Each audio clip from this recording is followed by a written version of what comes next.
सोचोगे तो पता चलेगा कि जिंदगी ना उतनी टफ नहीं है, उतनी कठिन नहीं है जितनी हम लोगों ने बना रखी है।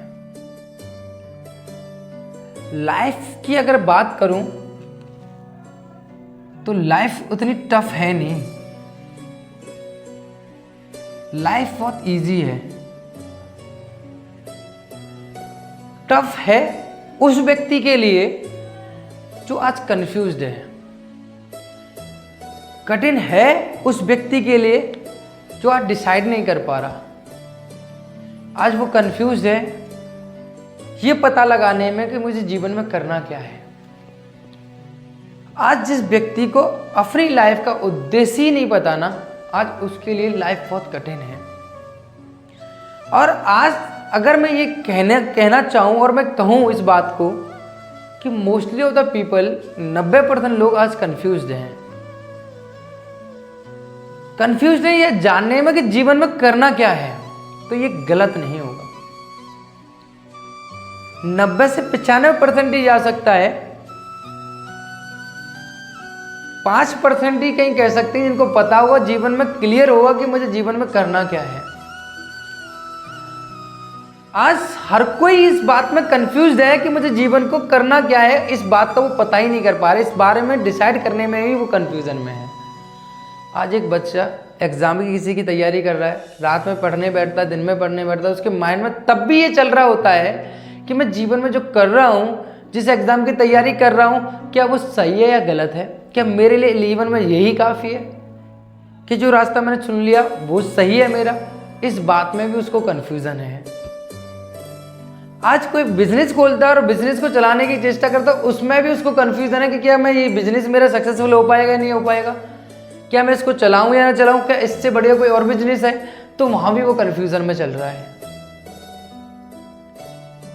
और तब तक आप इन निर्णयों को कंप्लीट जीवन में नहीं कर पाते हो, तब तक आप जीवन का आनंद नहीं ले सकते हो। ये कड़वी सच्चाई है।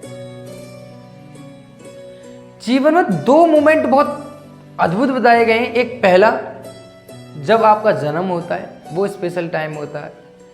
दूसरा, जब आपको ये पता चल जाता है कि जीवन में आपको करना क्या है, यानी आप दूसरा जन्म ले रहे होते हो। क्योंकि दोनों निर्णय कंप्लीटली आपको पता चल जाता है कि कब होता है, जब आपको ये पता चल जाता है कि जीवन में आपको करना क्या है, तब आप जीवन का दूसरा दौर जीना स्टार्ट कर दिया होता है। आप जिस व्यक्ति को यह पता है ना कि जीवन में करना क्या है, आज वो सफर का आनंद लेता हुआ जा रहा होगा।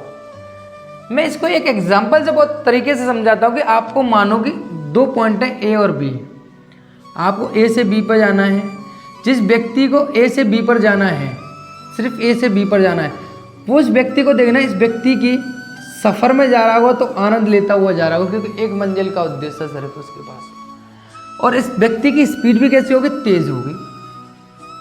लेकिन जिस व्यक्ति को पॉइंट सी पर भी जाना है, पॉइंट डी पर भी जाना है, जिस व्यक्ति को पॉइंट ई पर भी जाना है, यानी इतने सारी मंजिलों पर जाना है, तो अब इस रास्ते पर जा रहा होगा ना, इसके माइंड में सभी मंजिलों का कुछ ना कुछ ख्याल चल रहा होगा, और इस व्यक्ति की सफर का आनंद यहाँ पर बिल्कुल समाप्त हो चुका होगा। और इस व्यक्ति के रास्ते में चांसेस होंगे कि कहीं एक्सीडेंट ना हो जाए, क्योंकि ध्यान कहीं और है। सफर का आनंद ये बिल्कुल नहीं ले पाएगा, और स्पीड देखना इसकी बहुत स्लो रहेगी। जिस व्यक्ति को पता है ना कि मुझे जाना क्या है और मेरा रास्ता कौन सा है, उस व्यक्ति के चांसेस ज्यादा हैं जल्दी सफल होने की, उस व्यक्ति से जिस व्यक्ति की मंजिलें अनेक हैं। तो लाइफ में कंफ्यूजन के साथ चलना आपके जीवन की खुशी को छीनना है।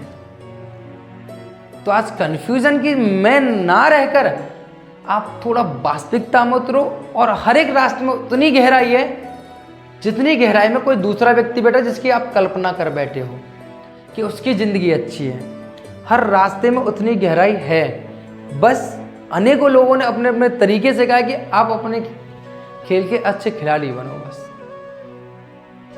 जो रास्ता है ना, कहते ना कि रास्ते बहुत मिलेंगे मार्ग भटकाने को, रास्ते बहुत मिलेंगे मार्ग भटकाने को, संकल्प एक ही काफ़ी है मंजिल तक जाने को, संकल्प एक ही काफ़ी है मंजिल